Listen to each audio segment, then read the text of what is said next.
नमस्कार साथियों, स्वागत है आपका हिंदी सिलेक्शन एकेडमी में। हमारी जो कवि श्रृंखला चल रही थी बीच में रुक सी गई यार। ठीक है ना। तो उसे वापस हम लोग शुरू कर रहे हैं, आप लोग बने रहिए क्योंकि बीच में क्या है कि विघ्न बाधाएं सब बहुत कुछ आ जाती है। उसके लिए माफ़ी चाहते हैं, लेकिन कोई बात नहीं, हम लोग उसे वापस से शुरू करते हैं। वापस स्टार्ट कर रहे हैं उस कवि श्रृंखला को। तो हम लोगों ने सरफा को कर लिया था। आज दूसरा जो कवि है वो है गोरखनाथ।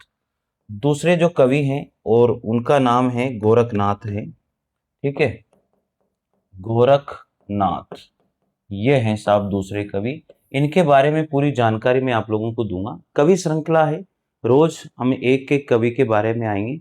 लगभग 200 से 250 कवियों के बारे में हम लोग यहाँ पर देखने वाले हैं। तो गोरखनाथ, आपको पता है कि हठ योग के जो प्रवर्तक माने जाते हैं वो गोरखनाथ को माना जाता है। तो आप लिख लीजिए यहाँ पर हठ योग, हठ योग के प्रवर्तक। हठ योग के क्या है, ये प्रवर्तक हैं। हठ योग के प्रवर्तक माने जाते हैं। ठीक है, मतलब इनकी जो जितने भी इंपॉर्टेंट फैक्टर है ना वो सारे मैं आप लोगों को लिखा दूंगा। अगर आपने ये भी पढ़ लिया ना तो बहुत कुछ पढ़ लिया, ये सोच लीजिए आप लोग। ठीक है, तो हठ योग के जो प्रवर्तक माने जाते हैं वो कौन माने जाते हैं? गोरखनाथ को ही माना जाता है साथियों। गोरखनाथ के हठ योग का क्या अर्थ है वो भी आप लिख लीजिए यहाँ पर। गोरखनाथ, गोरखनाथ के हठ योग, गोरखनाथ के हठ योग का अर्थ क्या है? गोरखनाथ के हठ योग का अर्थ, तो गोरखनाथ के जो हठ योग का अर्थ है वो भी हमें जान लेना चाहिए। तो क्या है? बलपूर्वक ईश्वर से मिलन। इनके हठ योग का जो अर्थ है वो क्या है? बलपूर्वक ईश्वर से मिलन। ये भी आ जाता है कभी कभी, बलपूर्वक ईश्वर से, ईश्वर से मिलन, बलपूर्वक ईश्वर से मिलन। ये गोरखनाथ का जो हठ योग है उसका अर्थ क्या है? बलपूर्वक ईश्वर से मिलन। बहुत सिंपल सा अर्थ है, कोई ज्यादा बड़ी बात नहीं है। इसमें आपने देखा होगा जो हठ, हठ योग जो शब्द है उसके अंदर ह और ठ का अलग अलग अर्थ है।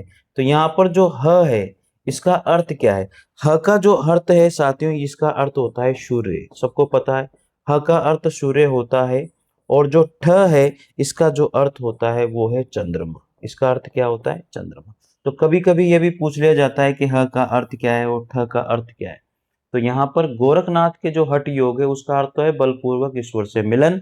और हठ का जो शब्द है उसमें ह का सूर्य होता है और ठ का जो है चंद्रमा होता है। इतनी बात तो आप लोग वैसे भी समझते हो और ये तो आपने पढ़ा भी होगा।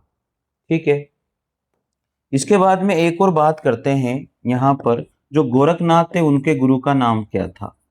गोरखनाथ, गोरखनाथ के गुरु, तो गोरखनाथ के जो गुरु रहे हैं उनका नाम आप सबको पता है क्या था? मत्स्येंद्र नाथ था। मत्स्येंद्र नाथ, मत्स्येंद्र नाथ। तो गोरखनाथ के गुरु का नाम क्या है? मत्स्येंद्र नाथ रहा है। बहुत सिंपल सा, ये भी कभी कभी क्वेश्चन पूछ लिया जाता है कि गोरखनाथ के गुरु का नाम क्या है? मत्स्येंद्र नाथ है। लेकिन गोरखनाथ के जो गुरु है मत्स्येंद्र नाथ, इनका जो वास्तविक नाम वो क्या है? वास्तविक नाम ये भी कभी कभी आ जाता है। तो गोरखनाथ के गुरु का जो मत्स्येंद्र नाथ हैं इनका वास्तविक नाम क्या है? तो इनका जो वास्तविक नाम है मेरे साथियों वो है विष्णु शर्मा। क्या नाम है? विष्णु शर्मा इनका वास्तविक नाम था।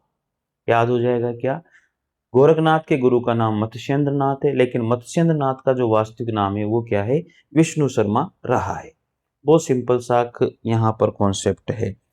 अब आगे बात करते हैं, गोरखनाथ का जन्म कहाँ हुआ? इस पर अनेक मत हैं, बहुत सारे मत हैं, इसको देख लीजिए। बहुत सारे मत हैं। कोई इनका निवास कहाँ मानता है? गोरखनाथ के जन्म पर अनेक मत हैं। गोरखनाथ के जन्म पर अनेक मत हैं। कोई इनको जो है कहाँ मानते हैं? पंजाब में इनका जन्म मानते हैं। तो कोई इनका जन्म कहाँ मानते हैं? नेपाल में इनका जन्म मानते हैं। तो याद रखना, कोई पंजाब में मानते हैं, कोई इनका जन्म कहाँ मानते हैं? नेपाल में मानते हैं। लेकिन सबसे इंपॉर्टेंट बात क्या है, सबसे इंपॉर्टेंट बात यह है कि डॉक्टर जो बच्चन सिंह है, इन्होंने इनके जन्म को डॉक्टर बच्चन सिंह के अनुसार गोरखनाथ का जन्म डॉक्टर बच्चन सिंह के अनुसार गोरखनाथ का जन्म जो है कांगड़ा, कहां पर, कांगड़ा में माना है। यानी कि इनको जो है कांगड़ा निवासी माना है, कहने का मतलब ये है कांगड़ा निवासी माना है। ये भी आप लिख सकते हो कि देखो बहुत सारे लोग पंजाब मानते हैं, नेपाल मानते हैं, लेकिन डॉक्टर बच्चन सिंह ने इनको क्या माना है, कांगड़ा निवासी माना है कि इनका जन्म कहां पर हुआ है, कांगड़ा में इनका जन्म हुआ है, ऐसा भी कहा गया है। कुछ विद्वानों के जो मत हैं वो है गोरखनाथ जी का जो समय है वो अलग अलग निर्धारित किया है विद्वानों का, अलग अलग विद्वानों के अनुसार गोरखनाथ जी का जो समय है वो अलग अलग है। तो लिख लीजिए गोरखनाथ का समय, गोरखनाथ का समय अनेक विद्वानों के अनुसार, अनेक विद्वानों के अनुसार, तो गोरखनाथ का जो समय है वो अनेक विद्वानों के अनुसार क्या रहा। तो सबसे पहले बात करेंगे डॉक्टर राहुल सांकृत्यायन, सांकृत्यायन, डॉक्टर राहुल सांकृत्यायन ने जो गोरखनाथ का जो समय है वो क्या माना है, इन्होंने माना है 845 ईस्वी माना है। ठीक है, इसके बाद में नंबर 2 पर अगर मैं बात करूं तो आचार्य हजारी प्रसाद द्विवेदी जी के अनुसार, आचार्य हजारी प्रसाद द्विवेदी, तो आचार्य हजारी प्रसाद द्विवेदी जो है गोरखनाथ का जो समय है वो क्या मानते हैं, 9वीं शताब्दी मानते हैं। क्या मानते हैं, 9वीं सदी मानते हैं। ठीक है, तो ये भी आप लोग थोड़ा सा ध्यान रख लीजिए। तो ये भी कभी कभी पूछ लिया जाता है कि डॉक्टर राहुल सांकृत्यायन के अनुसार गोरखनाथ का जो समय है वो क्या माना गया है, 845 ईस्वी माना गया है, और आचार्य हजारी प्रसाद द्विवेदी के अनुसार क्या माना गया है, 9वीं सदी माना गया है। ठीक है, इसके बाद में हम लोग यहाँ पर बात करने वाले हैं तीसरे नंबर पर। तो तीसरे नंबर पर जो है वो है बढ़तवाल के अनुसार, बढ़तवाल के अनुसार, बढ़तवाल के अनुसार, जो बढ़तवाल के अनुसार जो इनका समय है वो क्या माना गया है, 11वीं शताब्दी, 11वीं सदी माना गया है। ठीक है, आचार्य रामचंद्र शुक्ल के अनुसार क्या माना है, चौथे नंबर पर आचार्य रामचंद्र शुक्ल और डॉक्टर रामकुमार वर्मा, डॉक्टर रामकुमार वर्मा, आचार्य रामचंद्र शुक्ल, डॉक्टर रामकुमार वर्मा व व व नवीन नवीन खोजों के अनुसार, व नवीन खोजों के अनुसार इनका जो समय है वो क्या माना गया है, नवीन खोजों के अनुसार इनका जो समय है वो 13वीं सदी माना है भाई। तो अलग अलग समय है, डॉक्टर राहुल सांकृत्यायन ने 845 ईस्वी माना है, आचार्य हजारी प्रसाद द्विवेदी ने 9वीं सदी माना है, बढ़तवाल के अनुसार 11वीं सदी माना है, आचार्य रामचंद्र शुक्ल और डॉक्टर राम कुमार वर्मा और नवीन खोजों के अनुसार हम लोग तीसरी सदी माना है। तो इनका समय अलग अलग विद्वानों के द्वारा अलग अलग माना गया है। आगे अगर हम बात करते हैं यहाँ पर, तो बहुत सिंपल सी बातें हैं, गोरखनाथ ने कुल कितनी रचनाएं लिखी है वो आपको पता है कि गोरखनाथ ने कुल 40 रचनाएं लिखी थी। तो लिख लीजिए गोरखनाथ ने कुल कुल कितनी रचनाएं, कुल 40 रचनाएं, गोरखनाथ ने कुल 40 रचनाएं लिखी थी। बहुत सिंपल सी बात है, गोरखनाथ ने कुल 40 रचनाएं लिखी थी, उनमें से उनमें से उनमें से सबसे प्रामाणिक, उनमें से सबसे प्रामाणिक रचना, उनमें से सबसे प्रामाणिक जो रचना रही है, ये भी आपको पता है क्या रही थी, सबदी। क्या रही थी, सबदी रही है। ये याद रखना भैया ना, गोरखनाथ की सबसे प्रामाणिक जो रचना रही है वो सबदी रही है। ठीक है, यहां तक तो कोई आपको समस्या नहीं होगी।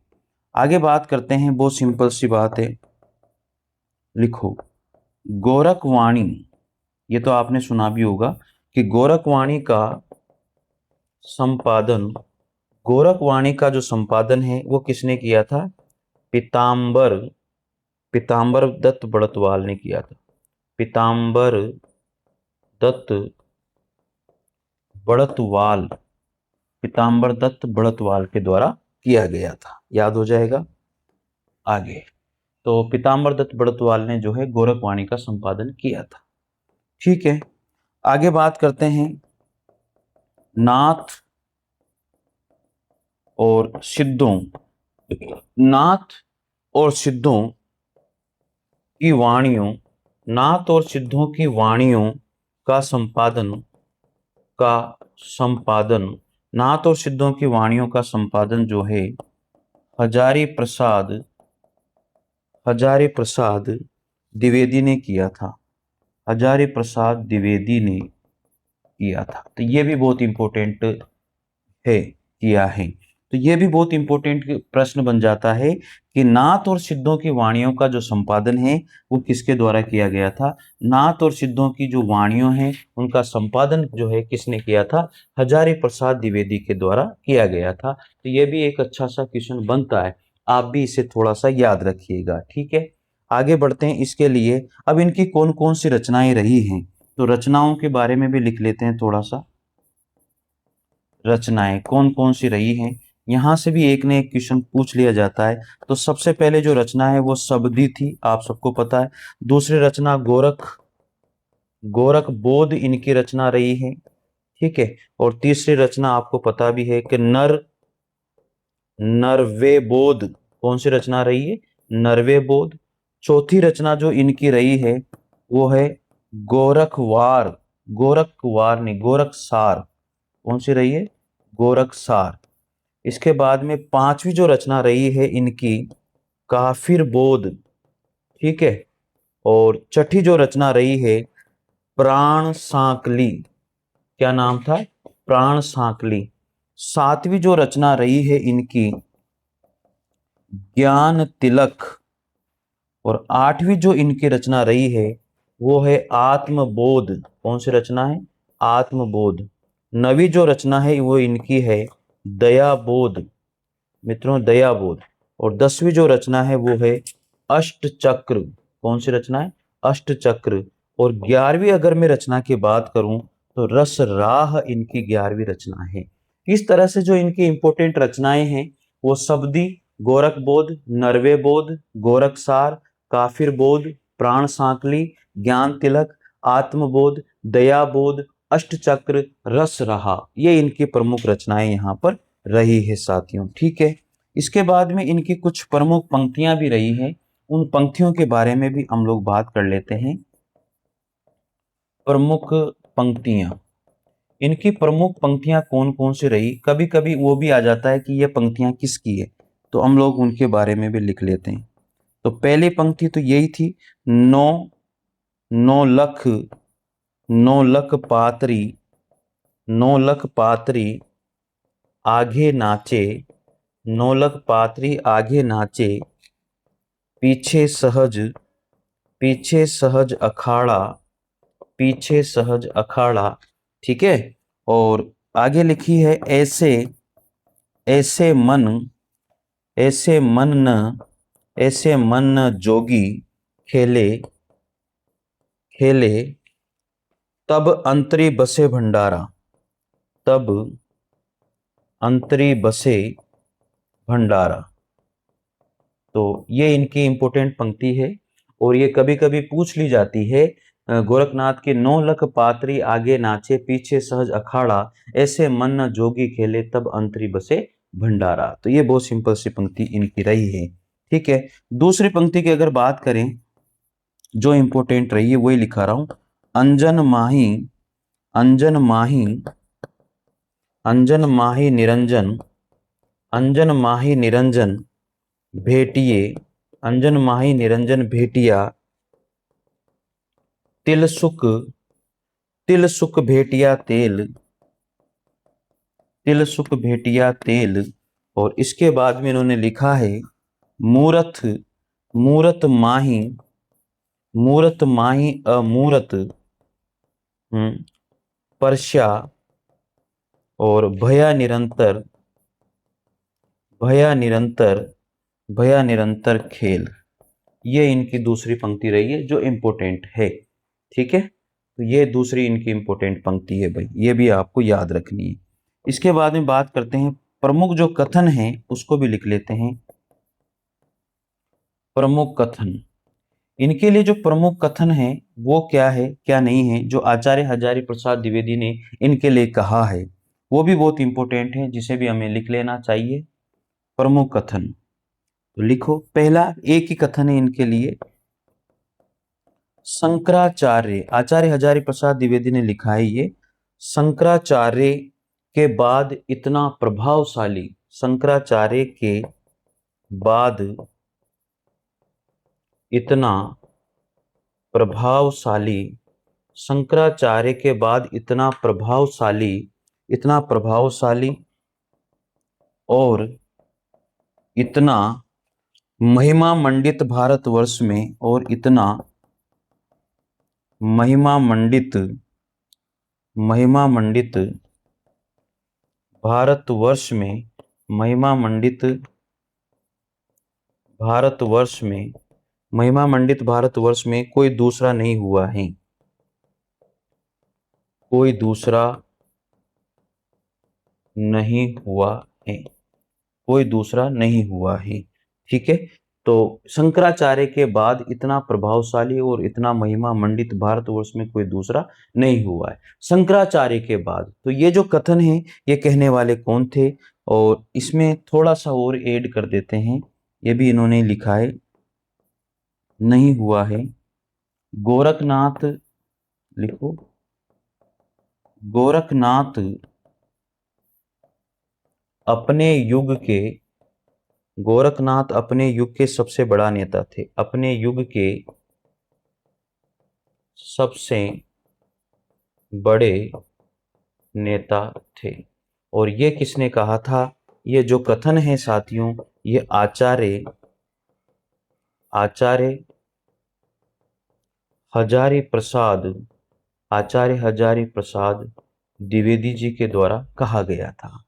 तो गोरखनाथ जी के बारे में हम लोगों ने आज जाना, बहुत शॉर्ट में, बहुत स्वीट में और बहुत अच्छी तरह से, कि जो भी इनके लिए इंपॉर्टेंट बातें रही है उनको हम लोगों ने यहाँ पर जान लिया है। इनके बारे में यही अधिकतर पूछा जाता है, वैसे तो बहुत सारी डिटेल है, बहुत सारी डिटेल है। ठीक है, तो अच्छे से आप लोग इसे रिवाइज करें, बार बार देखें, और एक एक कवि के बारे में हम लोग यहाँ पर पढ़ रहे हैं तो आप निश्चित रूप से इसका फायदा उठाएं। ठीक है भाई, तो धन्यवाद, सभी का स्वागत और सभी को साधुवाद। तो आप लोग इसी तरह से प्यार बनाए रखें और चैनल से जरूर जुड़िए। ठीक है, आपको हिंदी साहित्य की क्लासें भी वहाँ पर मिलेगी। आपको मैं भी बता दूं, फर्स्ट ग्रेड और सेकंड ग्रेड की अगर आपको कोर्स लेना है, या फिर पीजीटी टीजीटी का कोर्स लेना है, या बिहार में आपको कोई कोर्स लेना है, तो निश्चित रूप से कोटा ऑनलाइन क्लासेस ऐप को डाउनलोड करें। आपको लिंक दिया हुआ है, वहाँ पर आपको पूरा कोर्स मिल जाएगा। थैंक यू, जय हिंद जय भारत, हिंदी साहित्य का कंप्लीट कोर्स। Thank you.